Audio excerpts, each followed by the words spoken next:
안녕하세요. 저는 평범한 30대 중반의 여성이에요. 사람들이 가지는 편견에는 여러 가지가 있겠지만 저는 정말로 어이없는 편견 때문에 힘든 일을 겪고 이제야 안정적인 생활을 보내게 됐어요. 사실 어떤 사람에게는 정말 용납할 수 없는 것이라도 또 다른 사람에게는 별거 아닐 수도 있는 것이 편견이라고 생각해요. 그리고 요즘 젊은 사람들에게 재혼 가정은 그렇게 큰 문제가 아니지만 나이가 많은 옛날 분들에게는 재혼 가정이라는 것만으로도 결혼을 꺼릴 일이 되는 거라는 걸 이때까지만 해도 전혀 몰랐거든요. 우리 어머니는 아버지와 재혼을 하셨어요. 옛날 분들은 쉬쉬하는 일이긴 했지만 저희 가족은 정말 너무너무 사이가 좋았죠. 재혼 가정이었지만 저는 아버지와 어머니의 딸이었고요. 어머니가 전 남편과의 사이에서 아이 없이 이혼을 하셨기 때문에 말 안 하면 그냥 온전한 가족일 뿐이었어요. 제가 성인이 되고 남자친구를 사귀기 시작했을 때 엄마가 저에게 당부하신 일이 있었어요. 예, 너 혹시 결혼할 사람 생기면 우리가 재혼 가정이라는 건 절대로 말하지 마. 말하고 싶으면 결혼하고 최소 5년은 넘은 뒤에 하고. 응? 재혼이래봐야 엄마랑 나 아빠 사이가 남인 건 아니잖아. 피가 섞인 부모 자식인데 엄마가 너무 예민하게 생각하는 거 아니야? 네 눈에는 그렇게 보이지. 근데 내 나이만 돼도 그걸 흉으로 보는 사람이 있어. 내가 그런 편견을 얼마나 많이 당했는지 아니? 지금이야 결혼도 이혼도 쉽다지만 그때는 이혼하고 재혼한다고 하면 마치 죄 지은 사람처럼 몰아갔거든. 그러니까 네 사돈 될 사람들이 어떤 분인지는 모르지만 네가 거기에 자리를 잡고 나면 이야기해. 이야기할 상황이 안 되면 그냥 영영 갖고 가도 되고. 솔직히 저는 이해가 가지 않았거든요. 옛날 사람들의 편견이라는 거 요즘에는 돌싱들도 TV 나와서 이혼 이야기 많이 하고 재혼 이야기 많이 하니까요. 그리고 막상 주변에도 이혼한 사람들이 꽤 있으니까요. 엄마 걱정을 전혀 이해를 못했죠. 하지만 엄마의 말처럼 생각하는 사람이 시댁에 있었던 거예요. 저는 평범한 회사원으로 일하다가 작은 가게를 하는 남편과 만났고 결혼식 날을 잡아놓은 뒤 임신이 확인된 케이스였어요. 그래서 남편의 가게 사정이 나빠졌을 때 결혼식을 미루기도 애매한 상황이 됐죠. 그때는 사업을 하던 시부도 갑자기 몸이 안 좋아 입원한 상태였고 사업 자체도 기울어져 가느라 시댁에도 돈이 많이 모자란 상황이었거든요. 곤란해하던 남편을 도와준 것은 바로 저희 엄마였어요. 김서방, 요즘 많이 힘들지? 아버지도 입원해 계시고 자네 가게 사정도 안 좋다고 들었어. 이걸로 일단 급한 불 좀 끄게. 친정엄마가 건넨 것은 카드였어요. 제 명의로 된 카드였지만 안에 들어있는 목돈은 어머니의 돈이었죠. 남편과 함께 안을 열어보니 8천만 원이라는 거금이 들어있었어요. 이거면 우리가 살 집을 희생하지 않고도 남편 가게와 시부 사업을 어느 정도 유지할 수 있는 돈이었죠. 그 통장을 받고 남편은 너무 고마워서 저희 어머니에게 연신 고개를 숙이며 감사 인사를 할 정도였어요. 그만큼 시부와 남편 상황이 좋지 않았거든요. 장모님, 이렇게 큰 돈을 너무 감사합니다. 나중에 어떻게든 이 돈 갚을게요. 감사합니다. 갚지 말라는 말은 안 할 거야. 사람 일이란 게 어떻게 될지 모르니까. 내 딸을 힘들게 하면 그때는 다시 다 돌려받을 테니까. 그리고 우리가 완전 남은 아니지 않은가? 자네 부친도 나와 친한 동네 오라비였으니까. 사실 친정엄마와 시부는 같은 동네에서 나고 자란 친한 오빠 동생 사이였어요. 거의 소꿉 친구였죠. 서로 결혼하기 전까지 연락이 됐었는데 결혼 후에는 연락이 끊겨버려 연락도 못했다고 했어요. 그간 어떻게 살았는지 모르다가 상견례 때 서로 알아보게 됐거든요. 그때 정말 다들 어안이 벙벙한데 두 사람은 너무 즐거워하면서 이야기하시고 그런 어수선한 분위기는 처음이었던 것 같아요. 하지만 그 인연 덕분에 결혼이 더 수월했던 것도 있었죠. 그리고 그 인연 때문에 친정엄마가 남편과 시부를 위해 돈을 마련해 준 것이기도 하고요. 감사합니다. 제가 와이프 고생 안 시키도록 노력할게요. 고맙네. 아, 그리고 한 가지만 더 괜찮을까? 지금 자네랑 자네 부친 상황도 좋지 않으니 예단 예물 같은 건 서로 할 처지가 못 될 거라 생각해. 자네도 지금 힘든 상황이고 우리도 어찌됐건 큰 돈을 지출한 상태니까 그건 그냥 안 하고 넘어가는 걸로 하는 게 좋지 않을까 해서. 그건 걱정 마십시오. 저희야 그렇게 해주시면 더 좋은걸요. 남편은 그간의 마음고생이 다 풀렸는지 확연히 좋아하는 얼굴로 저를 보며 싱글벙글 웃었어요. 얼마 전까지 돈 때문에 고생하던 사람이었으니 가뭄에 단비가 온 듯 좋았을 거예요. 그러면서 제 손을 꼭 쥐어주는 것을 보니 결혼도 크게 걱정 없을 것 같았죠. 남편과 함께 시부 병실에 가서 상황을 이야기해드렸어요. 저희 친정어머니가 도와준다는 말을 하자 시부가 어찌나 좋아하시던지. 아이고, 우리야 너무 고맙지. 고향 동생이 사돈이 되니 이런 덕도 보는구나. 예단 예물은 우리도 힘든 상황이었으니 서로 없는 걸로 하는 게 맞는 것 같고, 내가 그래도 며느리 복이 있네. 이렇게 복덩이 같은 며느리가 떡하니 들어오고 말이야. 우리가 노력해서 너한테 다 갚아주마. 다 아버님이 쌓은 덕이죠. 짠순이 저희 어머니가 돈 빌려줄 정도면 아버님과 얼마나 각별한 사이였는지 알 것 같아서 마음도 놓이고 힘들 때 도와드릴 수 있어서 다행이라고 생각해요. 저와 친정엄마를 좋게 봐주는 시부를 보면서 기분이 참 좋았어요. 이렇게 시댁과도 진정한 가족이 될 수 있을지도 모른다는 생각을 했거든요. 그런데 그때 시모가 말을 하더군요. 근데 여보, 예단 예물을 안 하는 건 좀 아니죠. 제가 사려고 생각해둔 것들이 얼마나 많은데요. 어? 살 게 뭐가 있어?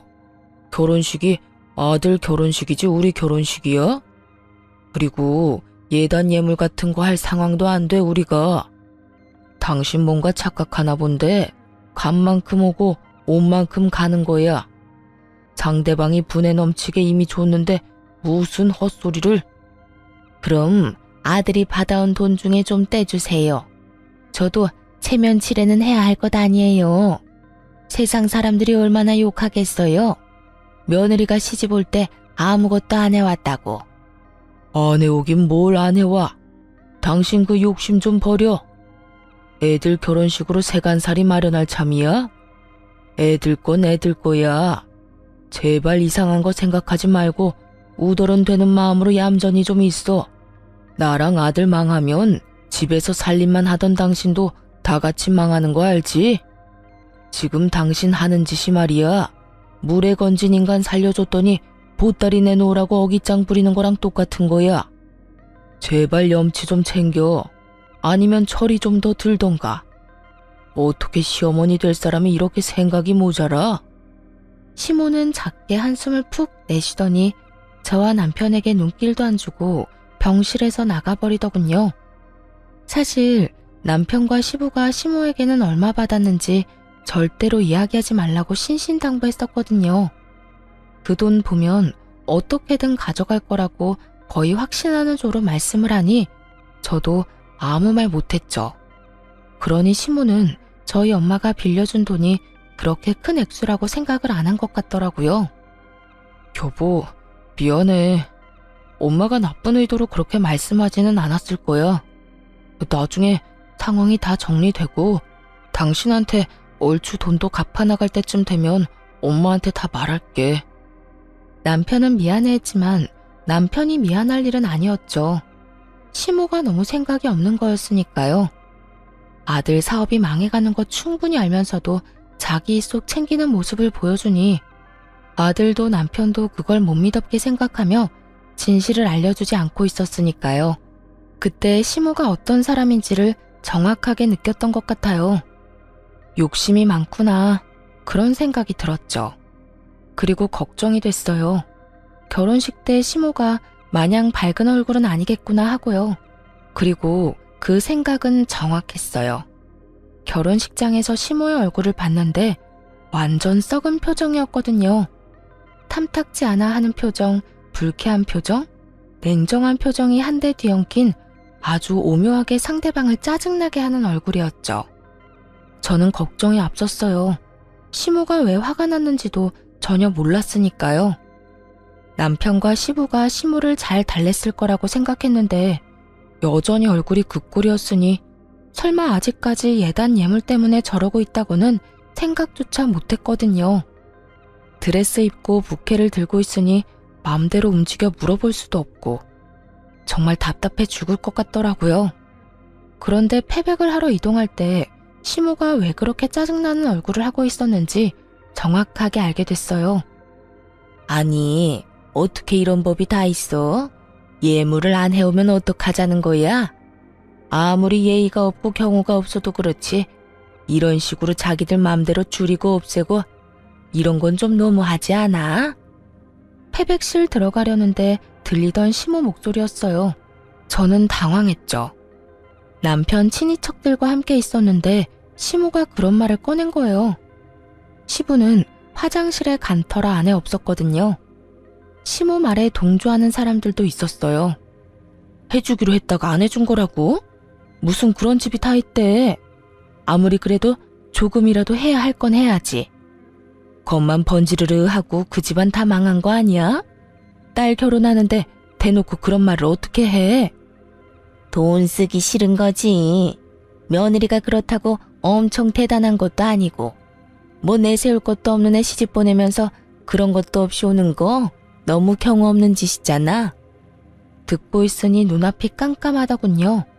저희 부모님이 없길 바라며 안을 슬쩍 살폈는데 저희 부모님이 반대편 통로에 계시더라고요. 친정엄마 표정이 무척 안 좋았어요. 그 기분이 어떨지 짐작도 안 갔죠. 항상 긍정적인 어머니 표정이 완전 망가져 있었으니까요. 게다가 시모 이야기에 동조한 다른 사람들이 함께 흉보기 시작하면서 어머니는 들어오지도 나가지도 못하고 있었어요. 제가 어떻게든 해보려 했는데 시부가 뒤에서 나타났어요. 아가, 안 들어가고 여기서 뭐하고 있어? 시부가 저를 챙기고 뒤이어 남편도 나타났죠. 두 사람 다 화장실을 다녀와서 늦었죠. 그런데 시부가 들어서는 순간에도 시모는 저희 친정 욕을 계속하고 있었어요. 오히려 저 들으란 듯 더 크게 말하더라고요. 내가 아들 앞길 막아버린 건 아닌가 싶어서 걱정이에요. 결혼식부터 자기 마음대로 모든 걸 결정하는 사람들이잖아요. 결혼하면 얼마나 심하겠어요? 별것 없는 딸도 귀한 딸이라고 싸고 돌 테니까요. 당신 지금 무슨 소리 하는 거야?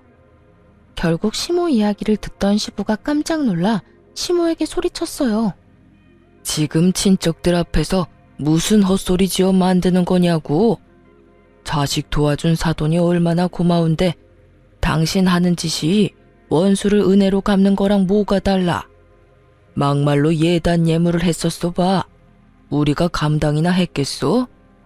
지금이야 퇴원해서 몸 상태 괜찮고 사업도 차츰 돌아오고 있지만 그때 사돈이 안 도와줬으면 재기 못했을 수도 있다고. 어떻게 돼먹은 사람이야 당신? 은인들 앞에 두고 그런 말을 어떻게 하냐고. 꼴랑 조금 도와준 거 가지고 이러지 말아요. 그리고 하기로 한 건 했어야지.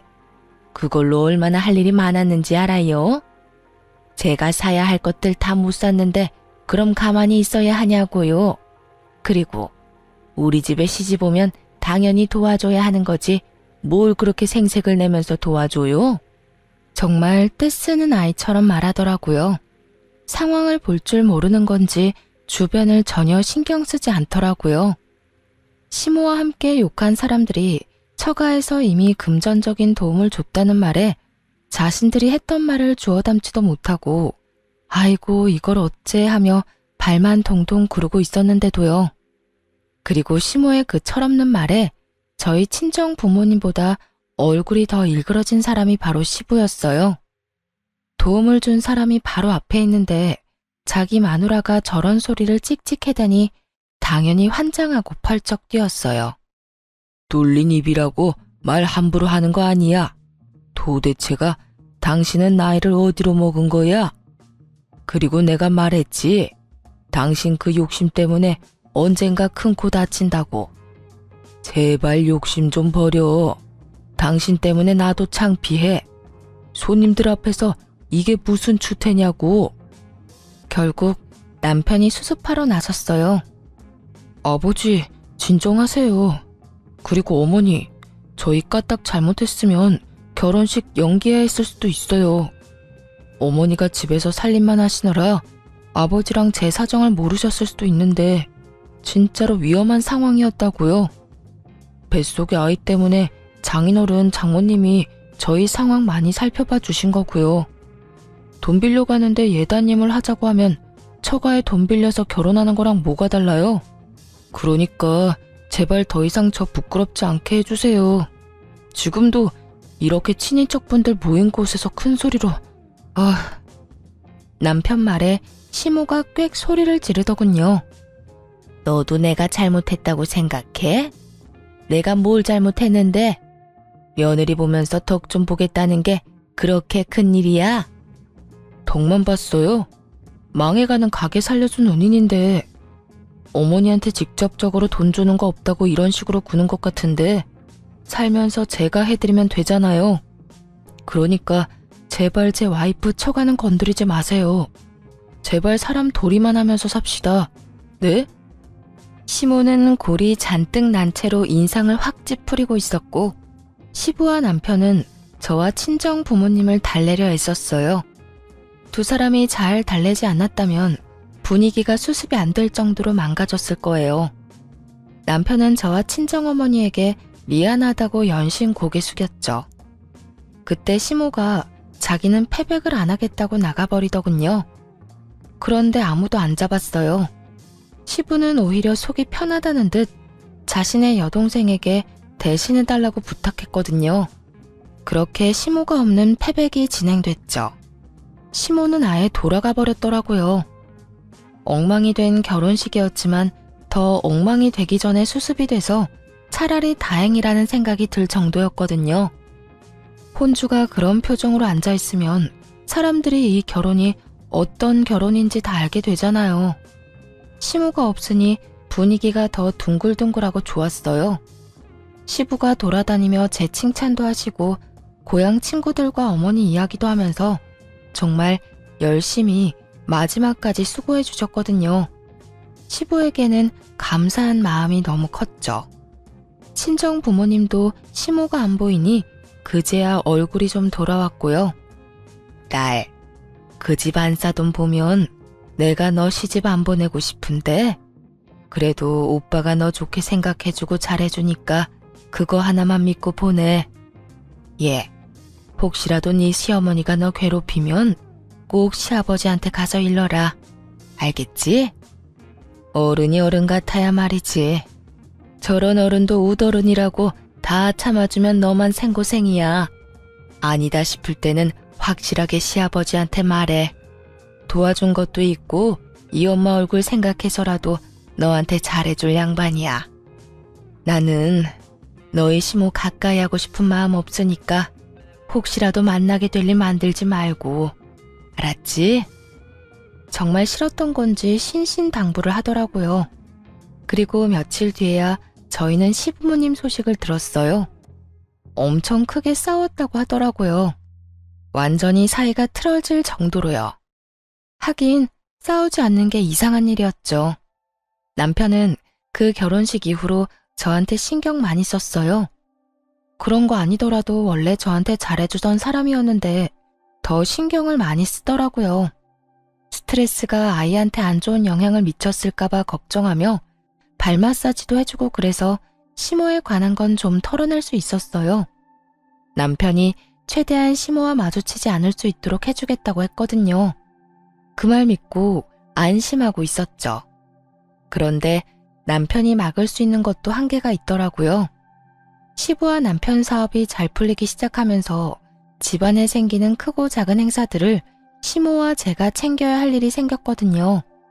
그렇게 만날 때마다 남편은 자기 가게로 시모를 불러서 자기 보는 눈앞에서 제가 시모와 만나도록 해줬어요. 하지만 바쁜 시간대에 손님도 많으면 어쩔 수 없이 시모와 단둘이 만나야 할 일도 생겼거든요. 결혼식 이후로 오랜만에 본 시모는 생각보다 괜찮은 상태였어요. 대놓고 저를 싫어하는 기색을 내비추거나 냉랭한 느낌을 주지는 않았어요. 그래서 시부와 남편이 많이 달랬구나 싶었는데 그게 아니었더라고요. 예, 너 그 가방 예쁘네? 어디서 샀어? 제가 가지고 있던 가방을 보며 그렇게 말하더라고요. 신혼여행 다녀오면서 사온 거였거든요. 고가의 브랜드는 아니지만 애착이 가고 제가 딱 좋아하는 스타일이라 손이 많이 가는 가방이었죠. 아, 이거 신혼여행 갔다 오면서 하나 장만한 거예요. 그래? 그런데 너무 예쁘다. 이거 갖고 싶네. 그냥 놔주면 안 되니? 손에 칼만 안 들었다 뿐이지 이건 거의 날강도나 다름없었죠. 실실 웃으면서 달라고 말하는 시모를 보니 이거 안 되겠다 싶더라고요. 제가 웃으며 말했죠. 어머님, 제가 남편한테 말해둘게요. 그럴 거 뭐 있니? 그냥 걸친 거 주면 되는데. 너 설마 내가 결혼식 때 그랬다고 나한테 아직까지 악감정 가진 건 아니지? 설마 그럴 리가 있겠어요. 그렇지만 이건... 너 우리 집에 시집 올 때 나한테는 아무것도 안 해준 거 알지? 그런 거 생각하면 이 정도는 그냥 줘도 되는 거 아니니? 시모가 아주 단단히 벼르고 있던 모양이었어요. 제가 거절할 것 같은 뉘앙스를 풍기자 바로 그런 식으로 말하더라고요. 저는 일단 알겠다고 이야기하고 시모에게 넘겼어요. 비싼 것도 아니고 세상에 하나뿐인 것도 아니고 이걸로 시모 마음이 풀리면 그걸로도 괜찮겠지 하는 마음에 한번 준 것이었는데 그 뒤로 계속 그런 요구를 하더라고요. 남편에게 말했더니 남편이 바로 시모에게 전화해 말했어요. 엄마, 아무리 그래도 신혼여행에서 제가 와이프한테 사준 가방을 가져가시면 어떡해요. 그리고 어머니 가방 많이 갖고 계신 거 제가 잘 알거든요. 그러니까 저희 와이프 거 탐내지 마세요. 네 마누라가 그렇게 이야기했어? 내가 지껏 뺏은 거라고? 아니요. 어머니가 너무 원해서 드렸다고 하던데요. 근데 남이 선물한 것까지 원하는 건 좀 아니죠. 어머니 돈으로 사세요. 제가 매달 용돈도 보내드리고 아버지한테 받는 돈도 있으시잖아요. 왜 며느리 하고 있는 걸 달라고 해요? 제가 용돈 안 드리면 또 모를까. 돈을 주고 있는데 왜 남한테 뺏어요? 결국 남편은 아예 앞으로도 안 사줄 거라고 절대 그런 일로 우리 부부 괴롭히지 말라고 이야기하고 전화를 끊었어요. 남편의 과격한 말투에 좀 걱정은 됐지만